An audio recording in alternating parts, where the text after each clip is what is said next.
Gubernur DKI Jakarta. Saya tidak tahu dia bergabung dengan siapa, tapi bagi saya itu meninggalkan bagi kami, meninggalkan partai yang sudah memberikan jalan dan kendaraan bagi dia untuk mencapai posisi seperti sekarang ini adalah sesuatu yang tidak etis. Ya tentu itu masalah internal di Gerindra ya. Muhammad Taufik sudah menyampaikan bahwa kalau Pak Ahok serius mau mundur dan tidak munafik ingin mundur, ya sampaikan aja surat mundurnya. Tapi jangan cari enaknya dong, kan kata Pak Taufik, kalau mundur sekalian mundur dari calon dari wakil gubernur. Emangnya dia maju dari perseorangan? Kan dia dimajuin oleh partainya, Partai Gerindra. Jadi kalau Ahok jantan yang ditantang oleh Pak Taufik itu, hadapi dong, ajukan surat pengunduran dan segera mengundurkan diri dari gubernur. Berani nggak Ahok?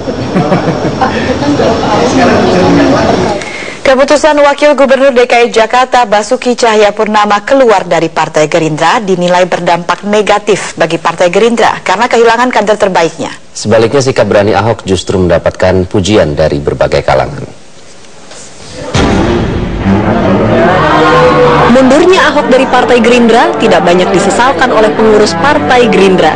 Sebab Ahok dianggap bukan kader istimewa dari partai berlambang kepala Garuda itu. Ketua DPD Gerindra Muhammad Taufik bahkan memandang sikap Ahok ini sebagai sikap tidak tahu berterima kasih. Dia keluar dari partai karena usulan Gerindra pilkada pemilihan kepala daerah dilakukan oleh DPRD.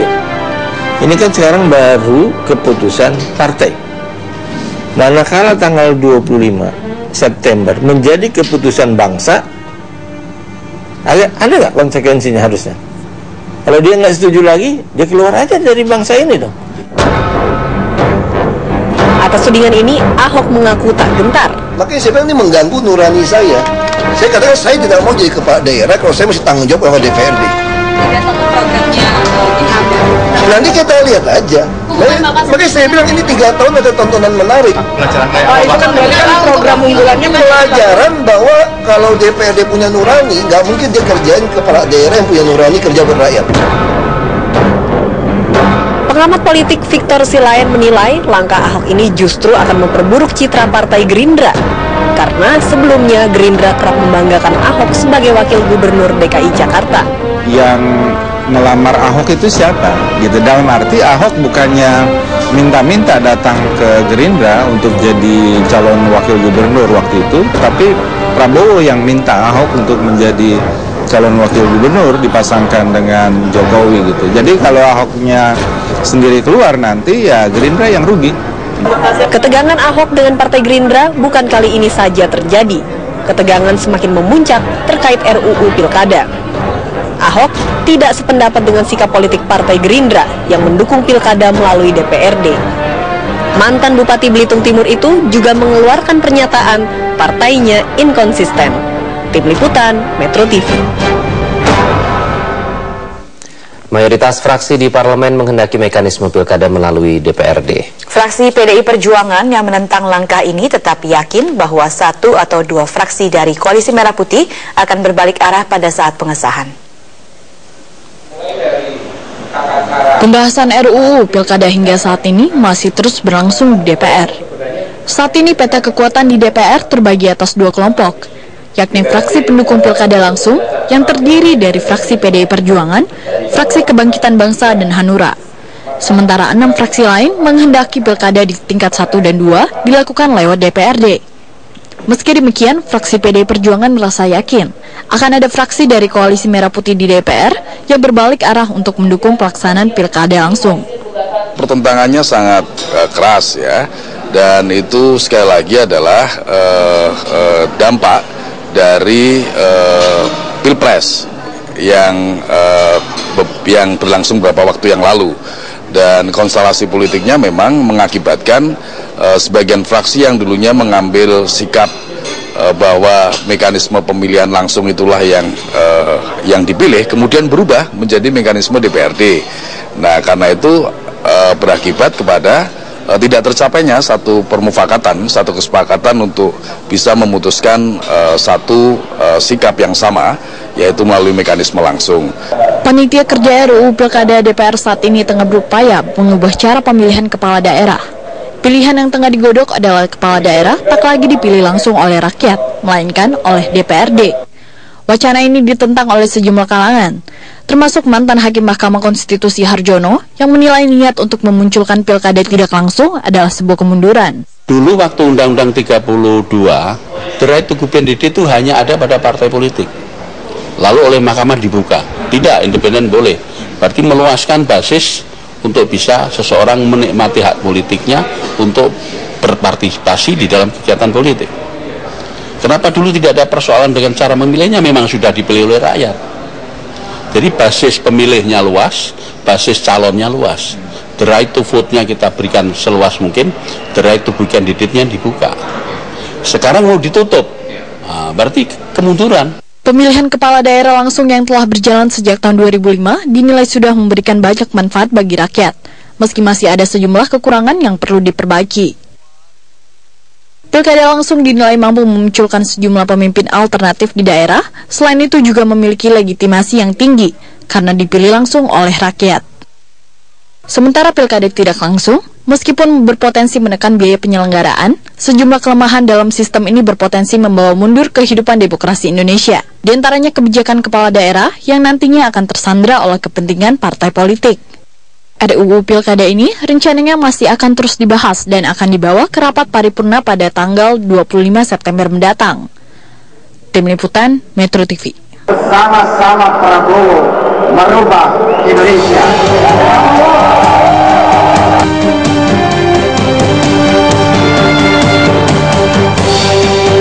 Kita sedang berjuang, tapi ketua umum kita juga telah menyerahkan lehernya kepada partai. Dengan menetapkan SDA selaku Menteri Agama sebagai tersangka. 36 pengurus harian DPP menyetujui beliau diberhentikan. Ada kemauan politik dari sebagian pengurus DPP partai dan DPW partai se-Indonesia agar muktamar dipercepat.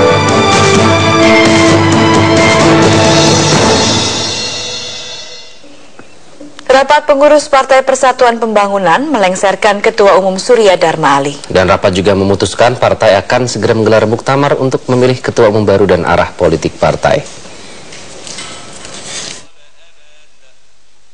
Partai Persatuan Pembangunan kembali bergejolak setelah sempat mengalami sengkarut sesaat sebelum Pilpres lalu. Kali ini kembali keputusan pemberhentian Ketua Umum Surya Dharma Ali menjadi sumber persoalan di tubuh partai tersebut. Mantan Menteri Agama itu dilengsarkan lewat keputusan rapat pengurus harian DPP Partai Persatuan Pembangunan. Keputusan yang menurut Surya Dharma Ali melanggar aturan. Itu adalah jabatan sementara. Formatur adalah pembantunya ketua umum. Ya, pembantunya ketua umum. Jadi tidak ada yang memiliki hak untuk melengsarkan ketua umum kecuali muktamar. Sekjen Partai Persatuan Pembangunan, Roma Hurmuzi, memaklumi keberatan yang disampaikan oleh Surya Dharma Ali. Dia membantah, dikatakan pemecatan ini melanggar aturan partai. Menurutnya, keputusan pemberhentian juga didukung oleh mayoritas pengurus wilayah. Pasal 10 anggaran rumah tangga partai itu memberikan ruang pengisian lowongan jabatan ketua umum. Artinya, ketua umum bisa diberhentikan. Dan pemberhentian itu absah karena memang sudah mengikuti mekanisme anggaran dasar dan rumah tangga yang ada dan secara faktual mendapat dukungan penuh dari hampir seluruh wilayah dan cabang-cabang begitu. Pasca keputusan pemecatan ini, Emron Pangkapi menjadi PLT Ketua Umum Partai Persatuan Pembangunan. Sementara saat ini penyiapan Mukernas juga dilakukan untuk menyiapkan pelaksanaan muktamar yang akan digelar pada awal tahun depan dengan agenda menentukan ketua umum baru dan juga arah politik partai tersebut. Tim Liputan Metro TV. Pelengseran Ketua Umum P3 Surya Dharma Ali dinilai sebagai keputusan yang tidak demokratis. Pasalnya dalam ADART partai menyebutkan bahwa status tersangka masih bisa memimpin selagi belum ditahan atau sampai keluar putusan pengadilan berkekuatan hukum tetap. Namun landasan ini dinilai tidak sesuai dengan pendekatan moral. Kalau kemudian ada elemen atau elit partai yang mendapatkan atau tersandung kasus meskipun belum ingkrah, tetapi pertanyaannya adalah apakah masyarakat masih trust atau tidak? Karena politik ini lain. Jadi ini positif justru apa langkah yang diambil oleh kalau saya melihat pendekatan hukum formalistik dengan pendekatan politik itu berbeda. Kalau pendekatan hukum mungkin harus menunggu sampai keputusan ingkrah. Tapi dalam politik sekali kehilangan trust di mata publik, ya harusnya dengan legowo mengundurkan diri. Itu pendekatan saya sebagai orang luar ya. Karena bagaimanapun partai politik itu yang diperjualbelikan dalam rangka menarik dukungan adalah trust. Kalau misalnya trust itu hilang, meskipun secara hukum atau faktualnya mungkin belum terbukti, itu ya sudah mengundurkan diri. Ini bagian dari budaya demokrasi. Kita ke informasi lain, pemirsa. Sidang kedua pengujian undang-undang tentang MPR, DPR, DPD, dan DPRD atau MD3 digelar hari Rabu kemarin. Dua pemohon mengajukan percepatan putusan dan putusan sela kepada Hakim Konstitusi sebelum pelantikan anggota DPR yang baru. Mahkamah Konstitusi menggelar sidang kedua pengujian undang-undang tentang MPR, DPR, DPD, dan DPRD atau MD3 Rabu siang. Sidang kali ini mengagendakan perbaikan permohonan. Untuk pemohon dari PDIP yang terdiri dari Megawati Soekarno Putri dan Cahyokumolo, Hakim meminta perbaikan kerangka teori. Sebelumnya pemohon mendalilkan bahwa UU nomor 17 tahun 2014 tentang MD3 tidak sesuai dengan UUD 45. Pemohon PDIP banyak menitik beratkan pasal-pasal pemilihan ketua DPR dan ketua badan lainnya di dalam parlemen yang dipilih oleh dan dari anggota dewan. Oleh karena itu, pemohon yang diwakili Trimedia Panjaitan mengajukan putusan sela sebelum pelantikan anggota dewan periode 2014-2019. Tinggal sekali lagi kita nanti mengingatkan MK soal percepatannya, supaya ini menjadi prioritas, atau setidak-tidaknya kalau tidak bisa dipercepat sampai September akhir, paling tidak MK mengeluarkan putusan sela. Sementara pemohon lainnya yakni aktivis perempuan seperti Khofifah Indar Parawansa dan Rieke Diah Pitaloka keberatan karena UU MD3 yang baru tidak mengatur keterwakilan perempuan di parlemen. Padahal dalam undang-undang yang lama soal ini jelas diatur. Pemohon yang diwakili oleh kuasa hukum Ferry Junaidi meminta hakim mempercepat putusan sebelum pelantikan anggota dewan. Ya, kalau kami justru meminta supaya diputuskan sebelum tanggal 1 Oktober.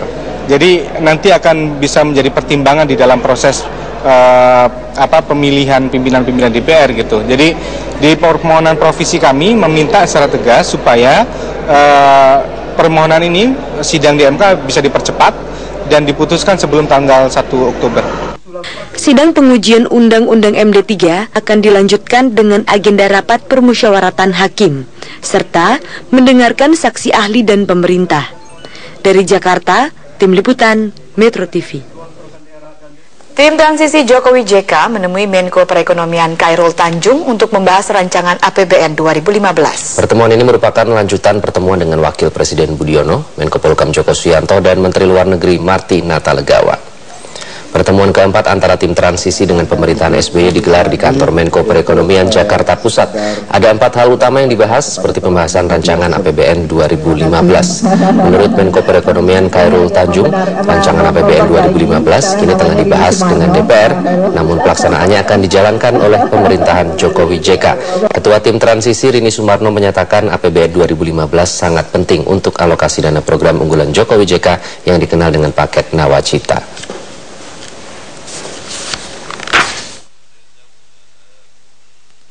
Pemerintah Provinsi DKI Jakarta akan menempatkan 2.100 kepala keluarga di rumah susun sederhana sewa atau Rusunawa Rawa Bebek, Pulau Gebang, Jakarta Timur. Gubernur DKI Jakarta sekaligus Presiden terpilih Joko Widodo meresmikan pembangunan Rusunawa di lahan seluas 17,8 hektar. Rusunawa akan dibangun sebanyak 6 blok berlantai 6 oleh pengembang swasta dan nantinya akan diisi oleh warga yang selama ini tinggal di bantaran kali.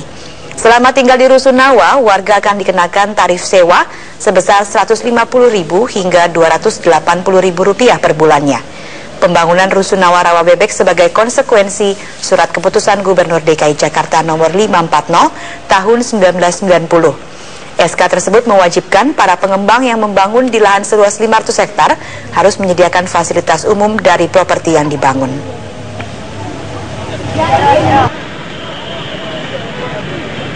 Ya, warga yang tinggal di bantaran, di bantaran bantaran sungai, kemudian yang di kampung-kampung kumuh semuanya. Tapi memindahkannya barengan, satu RT, satu RW langsung.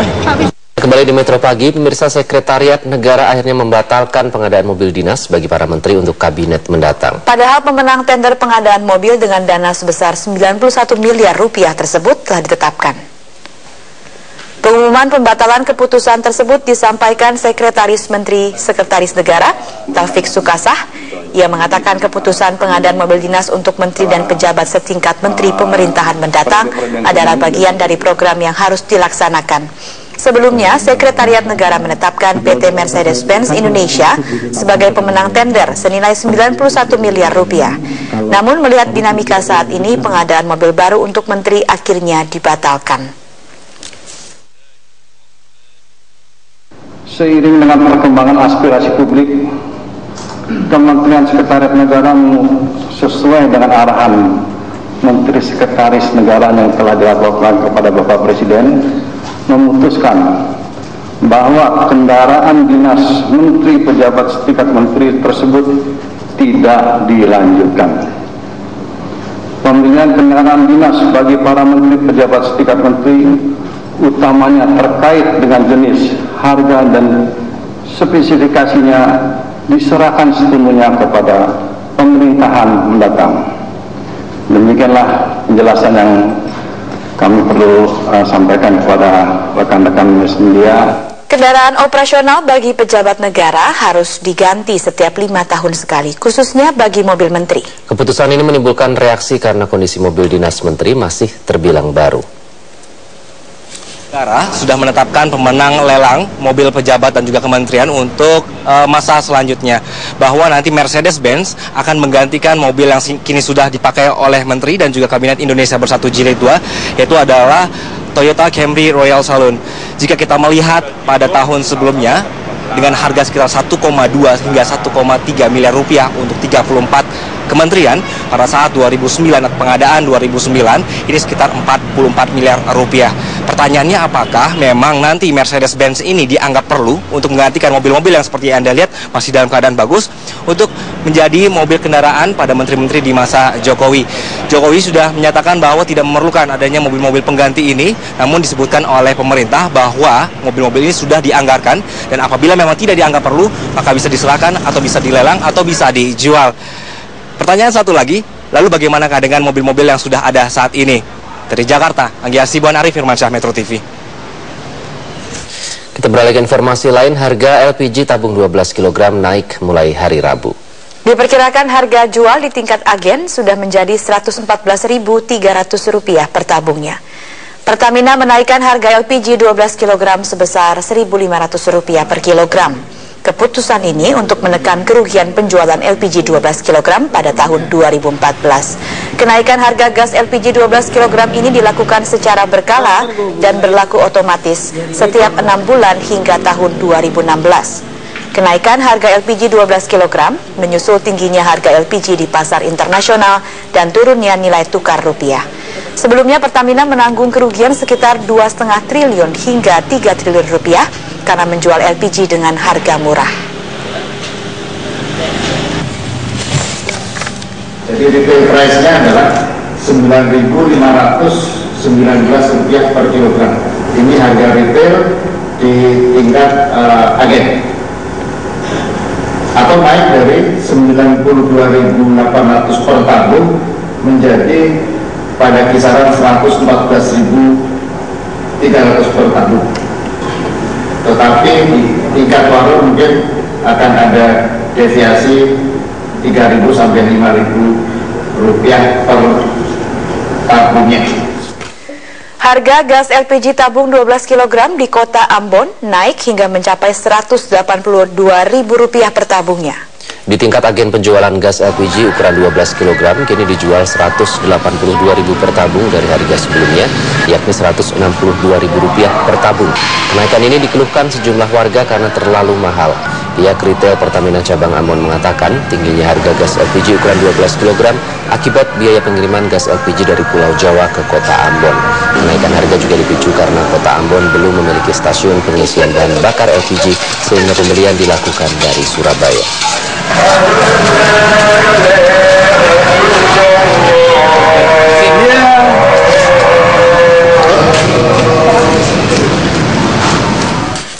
Tokoh pers nasional Surya Paloh bertemu dengan sejumlah masyarakat Indonesia di Beijing, Tiongkok. Dan acara ini merupakan lanjutan dari acara usai menerima gelar Honorary Professors HIP dari Universitas bergengsi di Tiongkok.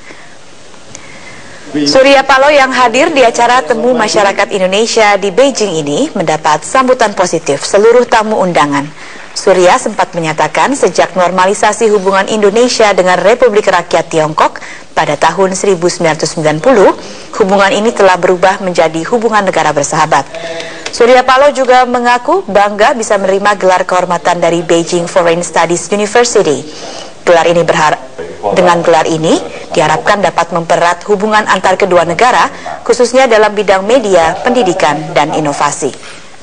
Dari itu akan membawa perubahan yang positif, public service yang lebih baik, kemampuan tingkat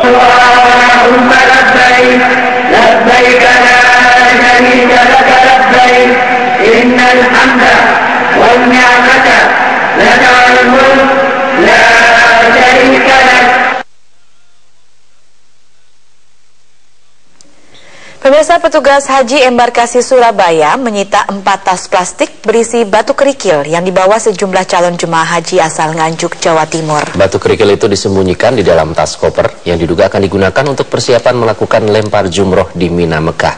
Melalui pemeriksaan alat detektor, petugas haji mendapati 4 plastik berisi batu kerikil yang hendak dibawa jemaah calon haji ke Mekah. Batu kerikil ini disembunyikan di dalam tas koper yang dibalut dengan baju dan sarung. Batu kerikil ini diduga akan digunakan calon jemaah haji saat melakukan lempar jumroh di Mina, Mekah. Sebab sejumlah jemaah calon haji mengaku sulit mencari batu kerikil di Mekah untuk digunakan lempar jumroh.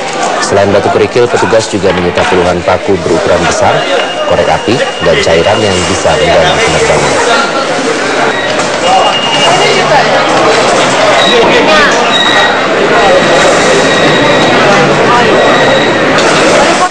Sebanyak 20% jemaah calon haji dari 6.588 jemaah calon haji seluruh Sumatera Utara yang berangkat ke Tanah Suci tahun 2014 ini masuk dalam kategori risiko tinggi atau RISTI. 20% jemaah calon haji kategori RISTI ini menderita penyakit yang beresiko tinggi sehingga perlu adanya pendampingan saat mereka berada di Tanah Suci.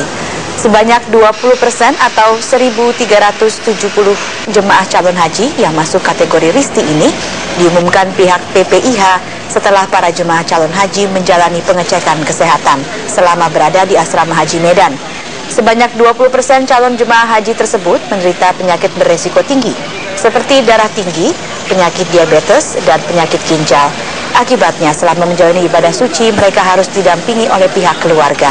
Sejak pemberangkatan haji mulai dari kloter 1 hingga kloter 8 asal Sumatera Utara, setiap harinya pasti selalu ada jemaah calon haji yang sakit. Meski menderita sakit, namun para calon jemaah haji ini tetap semangat untuk berangkat ke Tanah Suci.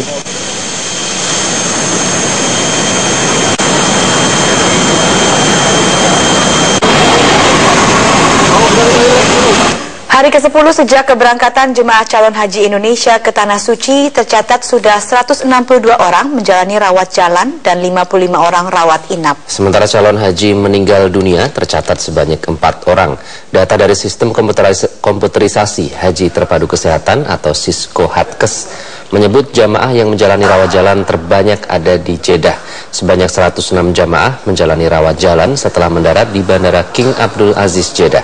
Mayoritas jamaah mengalami kelelahan akibat perjalanan udara yang cukup lama. Sementara di Madinah, tempat di mana saat ini masih menjadi konsentrasi jamaah haji Indonesia untuk menunaikan arba'in, tercatat 65 orang rawat jalan dan 73 orang dirawat inap.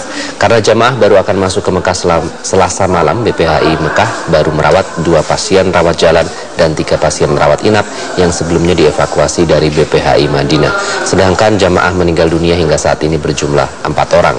Jamaah terakhir meninggal atas nama Ifati binti Tapa Hamzah, 69 tahun, asal desa Birubuli, Kecamatan Palu Selatan, Kota Palu, Sulawesi Tengah.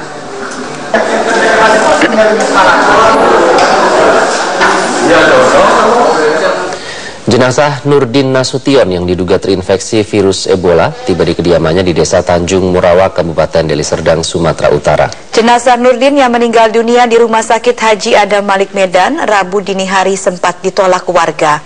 Keluarga Nurdin Nasution sempat menolak kedatangan awak media ke rumah duka karena mereka masih trauma dengan sikap warga yang mengucilkan dan menolak jenazah Nurdin disemayamkan di rumah duka. Warga setempat mendesak pihak Dinas Kesehatan Sumatera Utara dan keluarga untuk langsung mengebumikan jenazah Nurdin Nasution pada Rabu dini hari karena warga takut tertular Ebola. Nurdin sepulang dari Nigeria sempat dirawat selama 3 hari di Rumah Sakit Haji Adam Malik Medan karena demam tinggi. Namun nyawa Nurdin tidak tertolong. Pada Rabu dini hari Nurdin meninggal dunia. Menurut pihak rumah sakit, Nurdin terserang malaria akut stadium 3. Sementara hasil laboratorium untuk mengetahui penyebab pasti dari Balitbangkes Departemen Kesehatan Jakarta belum keluar.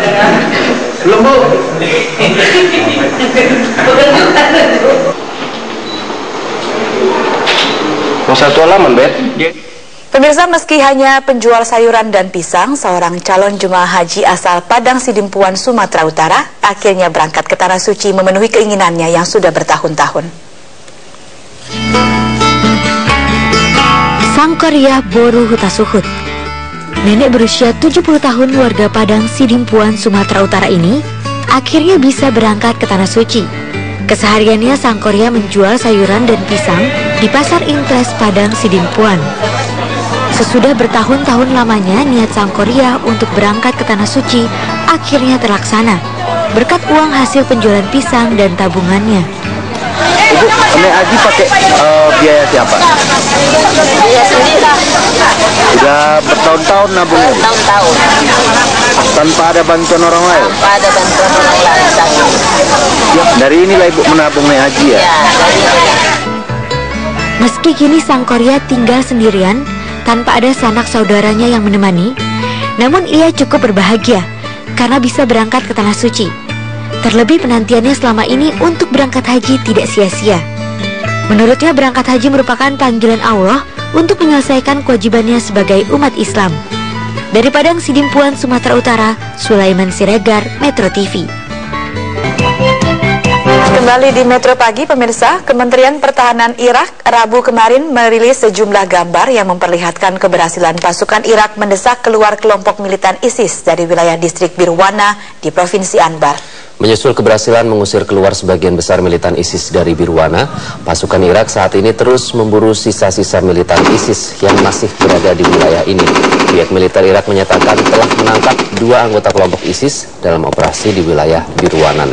Kedua militan ISIS tersebut masing-masing berkeluarga negaraan Arab Saudi dan Tajikistan. Gambar serangan di wilayah Birwana ini dirilis bersamaan dengan kunjungan Menteri Luar Negeri Amerika Serikat John Kerry di Baghdad, Irak.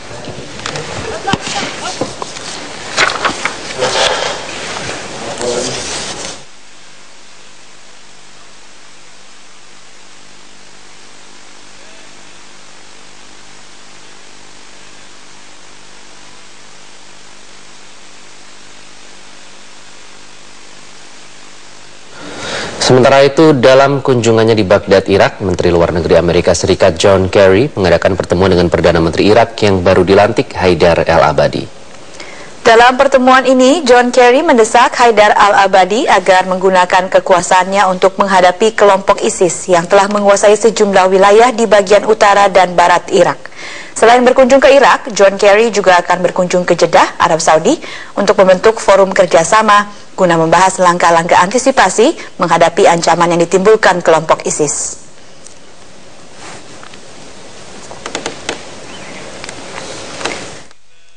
Dua bom mobil meledak di sebuah pos polisi lalu lintas serta pasar di dekatnya di kota Baghdad, Irak pada Rabu waktu setempat. Sedikitnya 19 orang tewas dalam kejadian ini.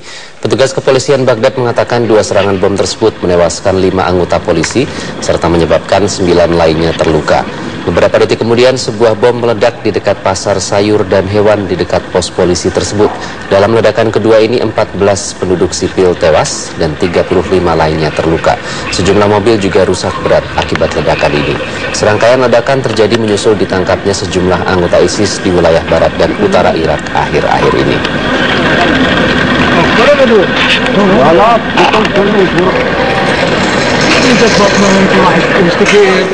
Ribuan orang menghadiri pemakaman seorang warga tepi barat yang ditembak oleh tentara Israel. Pria bernama Esa Katri berusia 22 tahun itu ditembak di bagian pipi.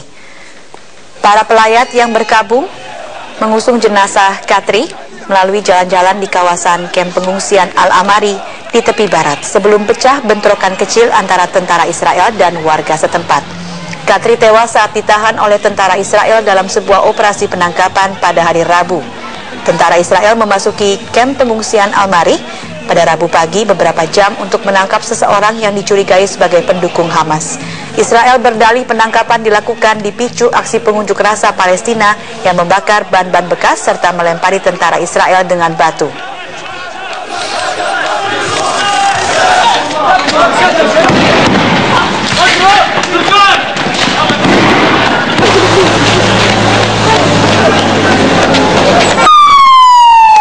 Helikopter Angkatan Udara India terus melakukan upaya penyelamatan untuk mengevakuasi warga yang terjebak dalam banjir di kawasan Kashmir. Ribuan orang menunggu untuk diselamatkan dari banjir terburuk di kawasan ini pada abad ke-21 ini. Dari udara, kota Srinagar tampak laksana danau raksasa. Banjir menggenangi hampir seluruh bagian kota Srinagar dan hanya menyisakan bagian atap-atap rumah yang tampak di sebagian wilayah. Tentara India dan Pakistan menggunakan perahu karet dan helikopter untuk menjatuhkan bantuan makanan bagi warga yang masih terjebak di rumah mereka. Helikopter dan bot digunakan pula untuk mengevakuasi para korban. Hingga Rabu waktu setempat, lebih dari 76.500 orang telah diselamatkan. Jumlah korban tewas akibat banjir sudah mencapai 457 orang. Sementara ribuan orang kehilangan tempat tinggal.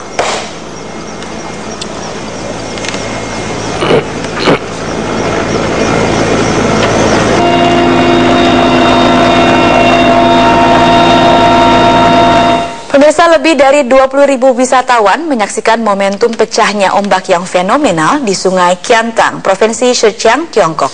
International Chiantang River Tidal Bore Watching adalah sebuah festival khusus yang menyaksikan fenomena alam yang berlangsung di bentangan Sungai Chiantang.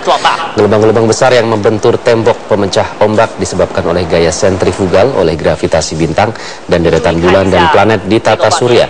Menurut para ahli, gelombang-gelombang tersebut menjadi sebuah fenomena alam yang memiliki keunikan tersendiri karena mampu menciptakan sederetan gelombang pasang dengan waktu yang lebih lama dibandingkan dengan gelombang yang terjadi karena faktor cuaca atau kondisi iklim. 这是第一波的回头潮，正所谓怒潮至此惊回头，做一下比较。